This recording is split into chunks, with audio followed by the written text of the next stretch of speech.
व्यक्तिवाद अधर्म है, राष्ट्र के लिए काम करना धर्म है। राष्ट्र कार्य को साधने के लिए जो कुछ भी करना पड़े वह उचित है। सच झूठ सबकी कसौटी समष्टि है। पंडित दीनदयाल उपाध्याय ऐसा कहा करते थे। सच झूठ की कसौटी समष्टि है बहुत ही व्यापक विचार है। कहीं न कहीं हम यह भी कह सकते हैं कि इसी विचार को कृष्ण ने जिया है। कृष्ण महाभारत के दौर में जो कुछ करते थे, जो कुछ कहते थे, उसका आधार समष्टि हुआ करती थी। भीष्म की प्रतिज्ञा रही हो अथवा प्रतिज्ञा रही हो कृष्ण की कि रणभूमि में शस्त्र नहीं उठाऊंगा। एक व्यक्ति प्रतिज्ञा के साथ बंधा रहा, अधर्म के लिए लड़ता रहा, परिणाम स्वरूप बाणों की शैया मिलती है। दूसरा व्यक्ति प्रण करता है कि रणभूमि में शस्त्र नहीं उठाऊंगा, किंतु लगता है कि नहीं, धर्म कहीं न कहीं इससे हार सकता है, तो अपनी प्रतिज्ञा तोड़कर शस्त्र उठा लेते हैं भीष्म के वध के लिए। वो भगवान कृष्ण हो जाते हैं क्योंकि आधार समष्टि था। और यही बात पंडित दीनदयाल उपाध्याय भी अनेक स्थानों पर समय समय पर कहते हैं। नमस्कार, मैं हूं विवेकानंद शर्मा और आप देख रहे हैं the Vivek views. The Vivek views के इस एपिसोड में हम चर्चा करेंगे राजनीतिक क्षेत्र के एक ऐसे कार्यकर्ता की जिनके विचार न केवल क्रांतिकारी थे अपितु उन्होंने भारतीय प्रज्ञा को एक नया विचार दिया, एक अनूठा विचार जिसे एकात्म मानव दर्शन के नाम से जाना जाता है। एकात्म मानव दर्शन के संदर्भ में उन्होंने बहुत कुछ कहा, बहुत पुस्तकें भी छपी, लेकिन पंडित दीनदयाल उपाध्याय आज़ादी के पश्चात ऐसा कहा करते थे कि ऐसी आखिर कौन सी आफत आ पड़ी है कि हमें पश्चिमी विचारों में से ही कोई श्रेष्ठ विचार ढूंढना पड़े।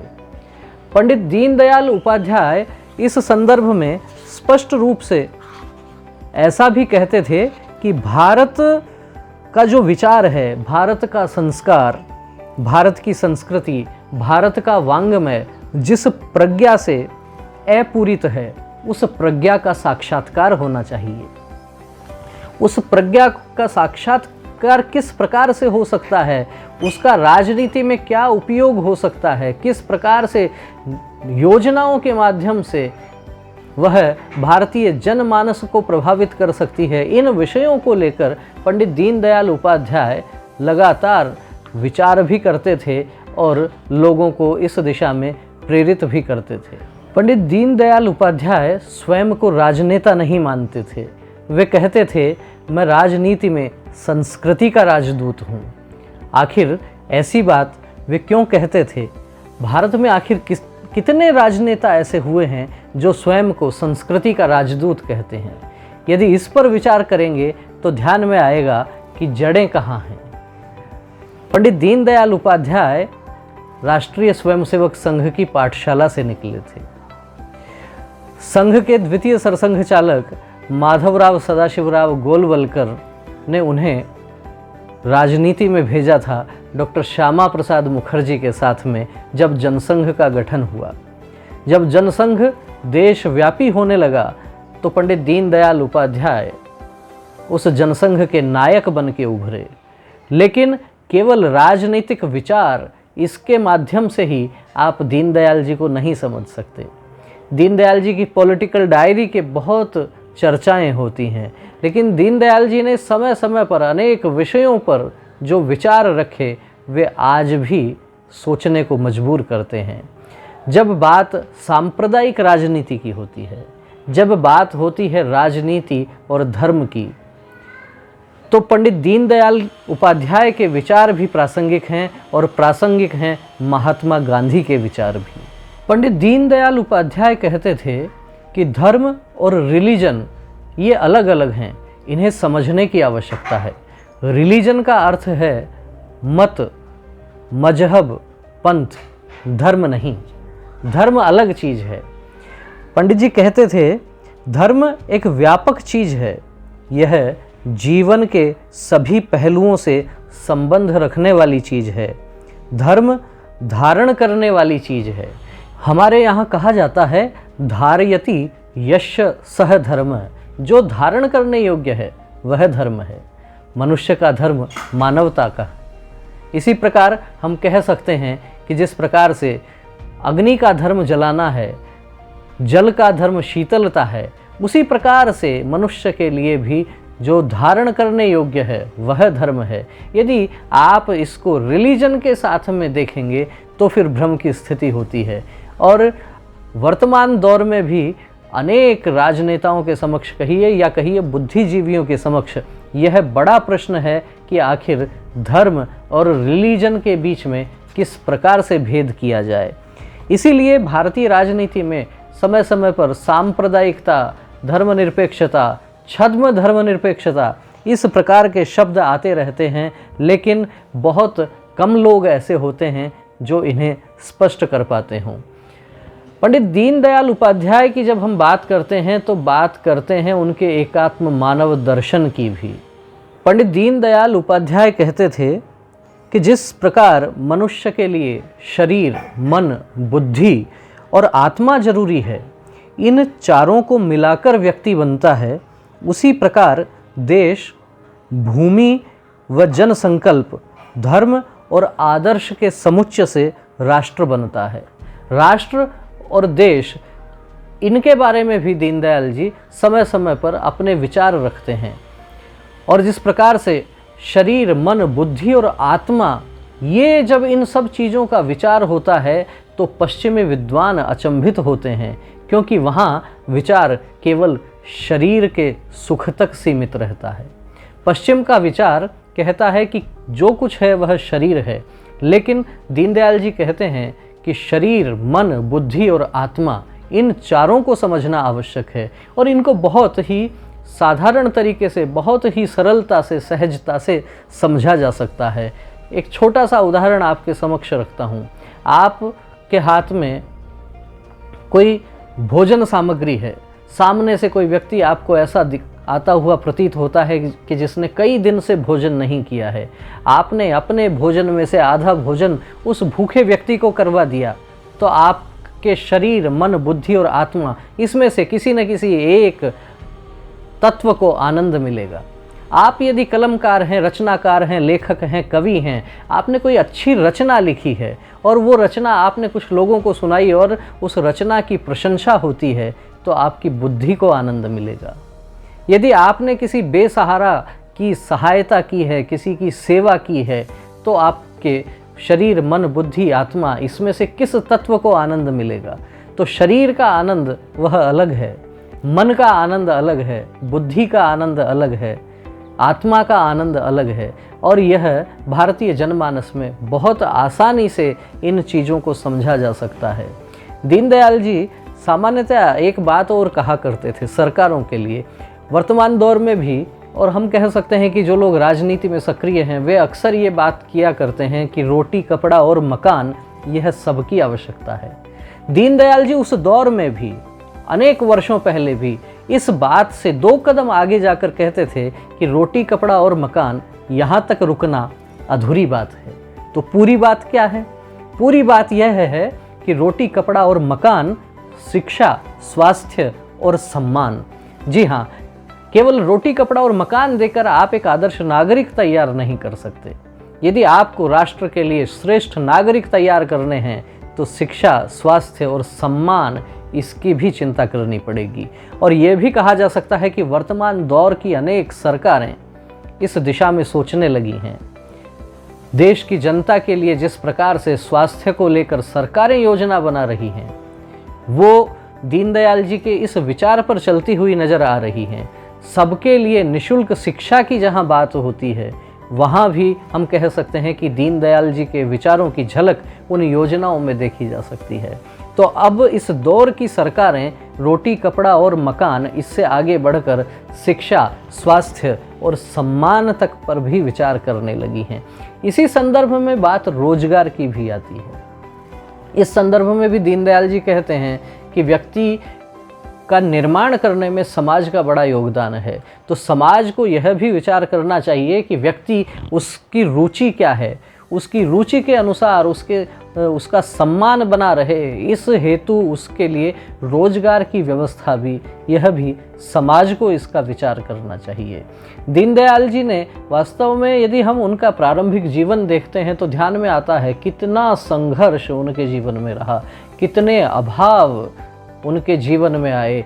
माता पिता की मृत्यु, नाना जी के घर पे रहना, फिर नाना जी के घर में भी जिस प्रकार की स्थिति परिस्थिति रही, उन सब स्थितियों को हम एक बार देखें और फिर साथ में देखें कि जब उनकी शिक्षा प्रारंभ होती है, किस प्रकार से परीक्षाओं में प्रथम श्रेणी से उत्तीर्ण होते हैं, स्वर्ण पदक जीतते हैं और आगे बढ़ते जाते हैं। अपना अध्ययन पूरा करके यह जीवन देश और समाज के लिए आहूत करने का विचार उस व्यक्ति के मन में आता है और समय उन्हें संगठन से राजनीति की ओर ले जाता है। लेकिन राजनीति में जिस प्रकार से वे कहते हैं कि मैं कोई विशुद्ध राजनेता नहीं हूँ, राजनीति में संस्कृति का राजदूत हूँ, इसलिए विचार भी उसी प्रकार के आते हैं, विचार नैतिकता के आते हैं।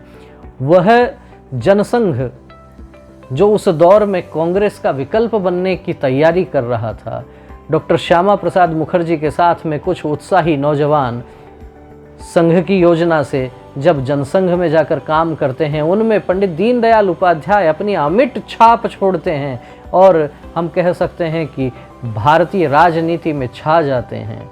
लेकिन राजनीति में रहते हुए भी अध्ययन और लेखन, यह दीनदयाल जी का निरंतर बना रहता है। दीनदयाल जी के जो विचार थे जनसंघ के माध्यम से भारत में आगे बढ़ने लगते हैं। कालांतर में अनेक राजनीतिक उठापटक होती हैं और पंडित दीनदयाल उपाध्याय की हत्या हो जाती है, जिसका आज तक पता नहीं लग पाता कौन लोग उस षड्यंत्र में थे। यह भी देश का एक बड़ा दुर्भाग्य है। देश में भारतीय जनता पार्टी की केंद्र में सरकार इस समय भी है, पहले भी रही है, अनेक राज्यों में भी सरकारें रही हैं, लेकिन दीनदयाल जी की हत्या के पीछे आखिर क्या षड्यंत्र था, यह आज तक स्पष्ट नहीं हो पाता। ये बड़ी विडंबना है भारत के साथ में। बात लाल बहादुर शास्त्री की भी हो सकती है, बात सुभाष चंद्र बोस की भी हो सकती है, बात दीनदयाल उपाध्याय की भी होती है।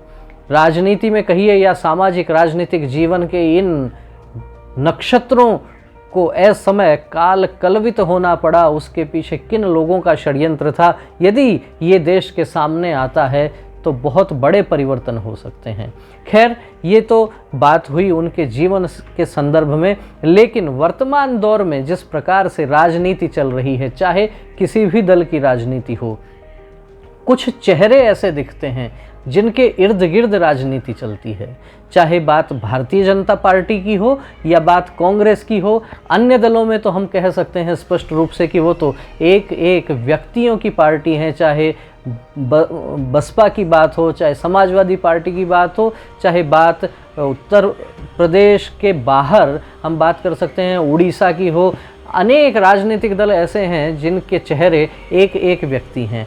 तो व्यक्तिवाद पर दीनदयाल जी ने क्या कहा, हम लोगों ने कार्यक्रम के इस वीडियो के प्रारंभ में उस पर चर्चा की। लेकिन इस दौर में भी यदि भारतीय जनता पार्टी ये दावा करती है कि वह दीनदयाल जी उपाध्याय के बताए गए रास्ते पर चलती है, उनके बताए गए आदर्शों पर चलती है, तो कहीं कहीं ये कहा जा सकता है कि इस पर मंथन करने की आवश्यकता है। वर्तमान दौर की राजनीति, वर्तमान दौर की भारतीय जनता पार्टी पंडित दीनदयाल उपाध्याय के विचारों पर कितना चल रही है, इसका विश्लेषण हर कोई कर सकता है। तो भारतीय जनता पार्टी यदि विचार करे कि दीनदयाल जी के क्या विचार थे और आज किस प्रकार से टिकट वितरण किया जाता है, क्योंकि पार्टियों की परीक्षा अधिकांशतः चुनाव के समय ही होती है, और टिकट वितरण के संदर्भ में दीनदयाल जी क्या कहा करते थे। दीनदयाल जी का एक बहुत ही प्रसिद्ध उनका विचार रहा है, अनेक समय समय पर लोगों ने उसका उपयोग भी किया है, उसे कोट भी किया है। दीनदयाल जी कहते थे कि यदि पार्टी किसी गलत व्यक्ति को टिकट दे देती है तो यह उस पार्टी के कार्यकर्ताओं का दायित्व है कि वह अच्छे व्यक्ति को जिताकर विधानसभा में और संसद में भेजें। पार्टी ने गलती कर दी है तो कार्यकर्ताओं को अधिकार है कि वे पार्टी की गलती को ठीक करें। लेकिन आज के इस दौर में आप विचार कीजिए, जिस प्रकार से प्रधानमंत्री नरेंद्र मोदी के नाम पर चुनाव लड़े जाते हैं, उनके चेहरे पर चुनाव लड़ा जाता है, जब ये कहा जाता है कि लोकसभा से प्रत्याशी कोई और नहीं, पूरे देश में सभी लोकसभा क्षेत्रों में सभी लोकसभा सीटों पर प्रत्याशी या तो कमल का फूल है या फिर नरेंद्र मोदी हैं, तो क्या दीनदयाल जी के विचार इस विचार के साथ सामंजस्य बना पाएंगे? विचार करने का विषय हो सकता है जब दीनदयाल जी ये कहते हैं कि पार्टी ने गलती कर दी है, पार्टी ने गलत व्यक्ति को टिकट दे दिया है, तो कार्यकर्ता की जिम्मेदारी है कि उस गलती को ठीक किया जाए। लेकिन यदि कार्यकर्ता इस विचार को मानकर चुनाव में किसी श्रेष्ठ व्यक्ति के साथ लग जाता है तो उसे पार्टी इस दौर में असंतुष्ट कहना शुरू कर देती है, उसे पार्टी से बाहर का रास्ता दिखा दिया जाता है, उसे विरोधी कहा जाता है। तो इस दौर में दीनदयाल जी के विचार के साथ सामंजस्य बने तो बने कैसे, इस पर भी विचार किया जाना आवश्यक है। पार्टी का अनुशासन एक चीज है और पार्टी के जिम्मेदार कार्यकर्ता ये कहा करते हैं कि पार्टी अनुशासन से चलती है, लेकिन जो विचार दीनदयाल जी ने दिया, क्या वो अनुशासन तोड़ने वाला विचार है? खैर, ये बहुत बड़ी चर्चा हो सकती है। इसके साथ ही दीनदयाल जी अक्सर लोकमत परिष्कार की बात किया करते थे। दीनदयाल जी कहते थे कि आप जिन लोगों का चयन कर रहे हैं उनकी क्या जिम्मेदारी है, वे जाकर कानून बनाने वाले लोग बनेंगे, वे विधानसभाओं में संसद में बैठकर कानून बनाएंगे। तो आप ऐसे योग्य नेता चुनिए, ऐसे योग्य जनप्रतिनिधि चुनिए जो श्रेष्ठ कानून बना सकें। लेकिन इस दौर में नेताओं को कितना समय मिलता है कि वे अध्ययन करें? मैं अनेक राजनेताओं के साथ उठता बैठता हूँ, चर्चा होती है। एक बड़े नेता का ये कहना था कि जनता स्वयं यह नहीं चाहती कि लोकसभा और विधानसभाओं में अच्छा कानून बनाने वाले लोग बैठें, क्योंकि जनता को इस बात से मतलब नहीं है कि आप वहाँ जाकर कानून कैसा बना रहे हैं। एक राजनेता का 80% से अधिक समय इस बात में बीत जाता है कि उसके क्षेत्र में, उसके कार्यकर्ताओं के परिवार में किसी का निधन हो गया तो वहाँ सांत्वना देने के लिए पहुँचना है, किसी का विवाह है तो वहाँ अपनी शक्ल दिखानी जरूरी है, वहाँ जाना आवश्यक है। यदि कार्यकर्ता के सुख दुख में आप नहीं गए तो कार्यकर्ता नाराज हो जाएगा। लेकिन यदि 2.5 लाख की आबादी का एक विधानसभा क्षेत्र है और वहाँ कितने विवाह आए दिन होते हैं, वहाँ कितने लोगों के निधन होते हैं, यदि एक राजनेता हर एक व्यक्ति के यहाँ पहुँचने लगेगा तो आखिर वह अध्ययन कब करेगा? वह समाज में क्या चल रहा है, समाज की क्या आवश्यकता है, उसके लिए समय कब निकालेगा? वह कानून बनाने के लिए कब विचार करेगा? इन चीज़ों पर भी सोचने की आवश्यकता है। मुझे एक बात और दीनदयाल जी की याद आती है, वह बात करके इस एपिसोड को हम विराम देंगे। भ्रष्टाचार बहुत बड़ा विषय है राजनीतिक क्षेत्र में और अनेक सरकारें बनती हैं और बिगड़ती हैं इस भ्रष्टाचार के विषय पर। राजीव गांधी की सरकार को बोफोर्स के मामले में गिरते हुए देखा। मनमोहन सिंह 2 बार देश के प्रधानमंत्री रहे। 10 वर्ष में यूपीए में जितने भ्रष्टाचार के मामले लगातार आते रहे, यह कहा जाता है कि 2014 में जब मोदी सरकार बनी उसकी नींव मनमोहन सिंह की सरकार के भ्रष्टाचारों ने ही रख दी थी। उस दौर में जितने भ्रष्टाचार हुए उसके कारण जितना जनाक्रोश था, वह जनाक्रोश 2014 में भाजपा के पक्ष में जाता है और नरेंद्र मोदी प्रधानमंत्री बनते हैं। तो स्पष्ट रूप से कहा जा सकता है कि भ्रष्टाचार बड़ा विषय भारत की राजनीति में रहा है। इस भ्रष्टाचार को लेकर दीनदयाल जी क्या कहते थे? किसी ने एक बार दीनदयाल जी से पूछा कि यदि आपकी पार्टी में, आपके दल में अधिकांश लोग भ्रष्टाचारी हो जाएंगे तो क्या करेंगे? तो दीनदयाल जी कहते हैं कि मैं पार्टी को विसर्जित कर दूंगा और फिर से एक नया संगठन तैयार करूंगा।